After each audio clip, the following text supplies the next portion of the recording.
I do apologize. I don't know if this camera angle is going to be good or terrible. I have a new phone and I don't have a pop socket, and that actually helps me with recording purposes on my passenger seat. So this might not look good. I do apologize for that, but we're gonna go ahead and do this as a FSD beta run and see how the new software update is on this vehicle. It is FSD beta version 11.4.9. It took a long time to get this.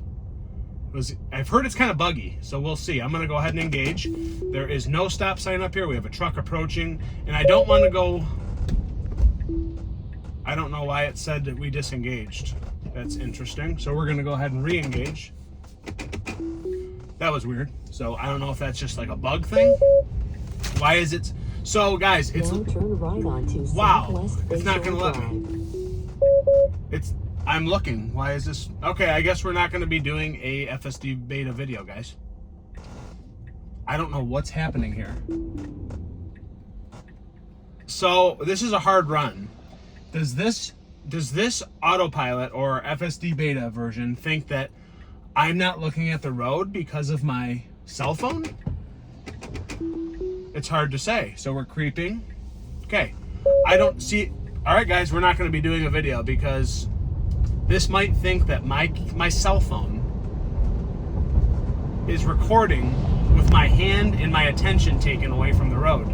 My cell phone is just levitated on the passenger seat. It's never been an issue before. This is the first time I've seen this happen. So I'm going to go ahead and note this. Whatever. FSD is still engaged, but I will just say that it doesn't like my cell phone being up on the passenger seat, even though I've done this for several years now.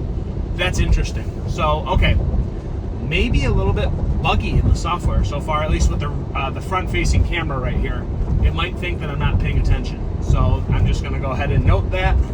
I still see we're getting a lot of steering wheel nags more than ever now.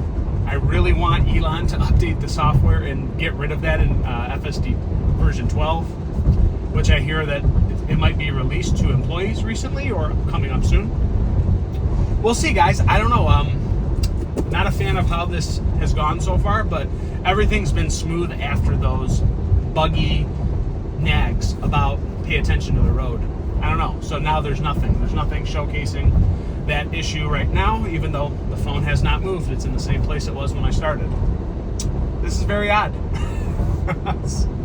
Again, not the most entertaining drive because it's country roads, but it's fun to see if anything has changed. And yes, we've had a couple changes, at least with the cell phone placement. You're not allowed to be maybe exposing the cell phone to the camera, which is, I guess I get it, but can it read my face and see that I'm paying attention to the road? I don't know. So again, not a problem now, but it was a couple minutes ago. So we're looking very smooth on the curve still. Everything looks pretty good. Maybe a little bit more enhanced lines here. It looks a little bit more crisp, I would say. And there it is, another steering wheel nag after, I don't know, 30, 40 seconds at most. It should just be facial recognition at this point. I mean, if you're paying attention, you're paying attention, right? So there it is again, another steering wheel nag after 15 seconds. Not a fan of that. Not a fan of the steering wheel nags coming so frequently in between touches. Gosh, it's got to be the biggest nag I've seen about this. My nag is the steering wheel nag. It just keeps going and going and going. So, yep, lines do look a little bit more crisp on the display though. I will say that that's got to be a fact. Looks good. The curves look good. We're reading cars coming at a very nice rate. We're looking at good placement in lines, good crispness in the display, nice smoothness in the curves. One thing to note, maybe this upcoming right will be, I guess, a sign if we're improving or not.